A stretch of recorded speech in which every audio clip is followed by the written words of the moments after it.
Hey everyone, welcome back to the channel. Today, we're going to unpack a big topic that affects so many people, but is often misunderstood, the midlife crisis. You've probably heard about it, maybe even joked about it, but what really is a midlife crisis? And more importantly, what can you do to get through it? We'll explore the history, science, and psychology behind it, look at what actually happens during this phase, and share strategies to help you navigate through it in a positive and meaningful way. Whether you feel a midlife crisis coming on, or you're just curious, stick around to find out more. To put it simply, a midlife crisis is a period of emotional, physical, and psychological change that typically occurs in one's 40s and 50s, sometimes extending to the early 60s, and sometimes beginning as young as the 30s. Psychologists describe it as a form of existential crisis, where people begin to question the meaning of their life, their purpose, and their achievements. Research by the American Psychological Association shows that about 26% of adults will experience a midlife crisis at some point, with the intensity and duration varying from person to person. Studies indicate that it can last anywhere from a few months to a few years. From a biological standpoint, there are hormonal changes that can affect our mental health and energy levels. For example, research has shown that testosterone levels in men begin to decline in their 40s, while women experience significant hormonal changes during perimenopause, typically in their late 40s and early 50s. On the psychological side, aging often brings a heightened awareness of time and mortality. As people start to think, "I'm halfway through my life," they may begin to question their choices, their relationships, and even their careers. The term midlife crisis was introduced in 1965 by Canadian psychologist Elliot Jacques. He used it to describe how people tend to reflect more deeply on their lives as they approach middle age, often leading to a kind of crisis or critical turning point.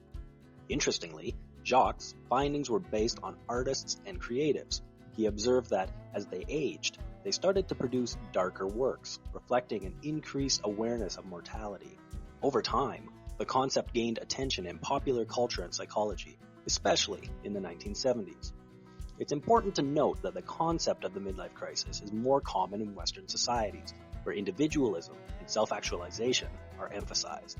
Studies have shown that in collective cultures, where social roles and family supports are central, people report fewer midlife crises. Now let's get into the science of why midlife crises happen. As we mentioned earlier, it's a complex mix of biological, psychological, and social factors. Researchers have identified what's known as the U-shaped happiness curve. This curve shows that happiness tends to dip in midlife and then starts rising again later in life. The lowest point on this curve, studies suggest it's around age 47. But why the dip?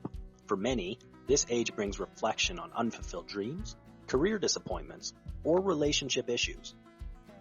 Aside from psychological shifts, biology plays a big role. Hormonal changes, such as decreases in estrogen in women and testosterone in men, are associated with lower energy levels, mood swings, and even anxiety. These changes are often subtle, but can contribute to a feeling of restlessness or dissatisfaction. For some, midlife is also a time of increased pressure, supporting both children and aging parents, maintaining a career, and planning for retirement.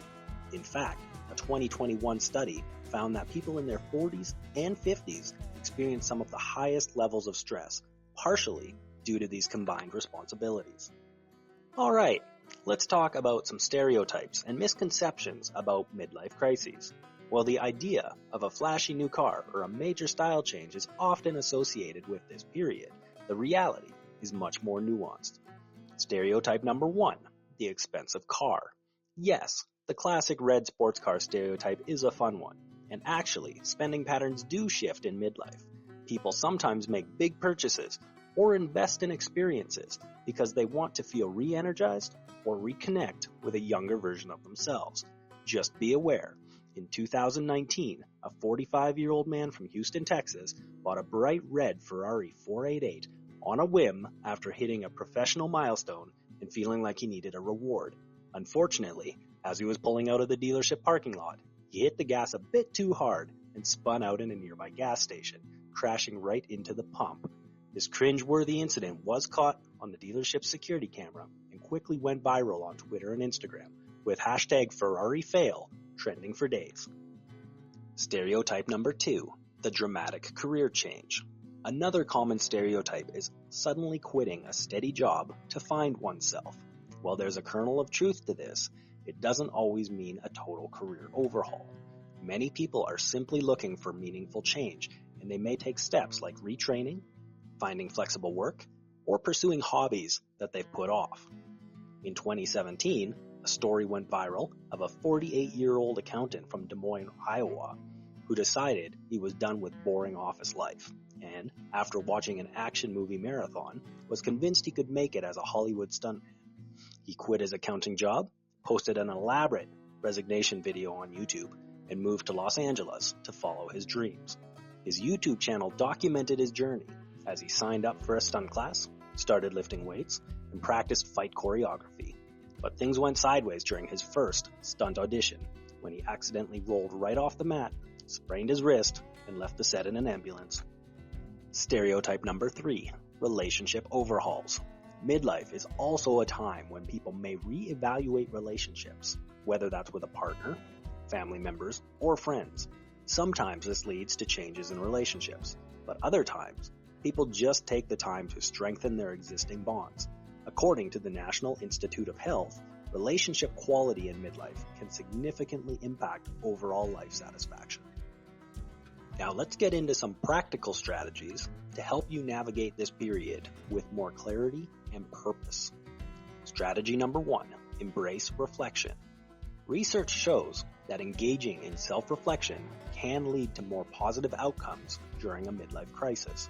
Journaling, meditation, or even talking with a therapist can be helpful. When you ask yourself tough questions like, what do I value most? Or what would I regret not doing? It helps you understand what really matters beyond surface level goals. Strategy number 2, set new, meaningful goals. Setting goals during this time can provide a sense of direction. Start with small, manageable goals. Maybe it's learning a new skill, starting a project, or even just dedicating time to a hobby you love. Research in positive psychology suggests that having a sense of purpose can buffer against the stressors of midlife. Strategy number 3, prioritize physical health. Physical health is foundational to mental well-being, especially in midlife. Regular exercise has been shown to boost endorphins, which naturally help regulate mood. Studies have also shown that strength training, aerobic exercise, and yoga can decrease symptoms of anxiety and depression. Eating a balanced diet, getting enough sleep, and scheduling regular checkups are all simple yet powerful steps to keep yourself feeling your best. Strategy number 4, strengthen social connections. Research shows that social relationships play a huge role in emotional resilience. Connecting with others can remind you that you're not alone. This can mean spending more time with friends, reconnecting with family, or even joining community groups. Studies show that people who maintain strong social ties are more likely to report feeling content, regardless of age. Strategy number 5, practice self-compassion. Perhaps one of the most important tips, be gentle with yourself. Psychologists say that self-compassion, treating yourself with kindness and understanding instead of criticism, can make a huge difference during difficult times. It helps you view setbacks as part of the human experience and not personal failures. So there you have it, an in-depth look at the midlife crisis and how to handle it with intention and resilience. Remember, this phase of life doesn't have to be a crisis in the traditional sense. It can be an opportunity for growth, new beginnings, and discovering what really matters to you. If you found this video helpful, make sure to like, subscribe, and share it with anyone you think might benefit. Let's keep the conversation going. What has been the biggest lesson you've learned in midlife? Comment below, and let's support each other on this journey. Thanks for watching, and take care.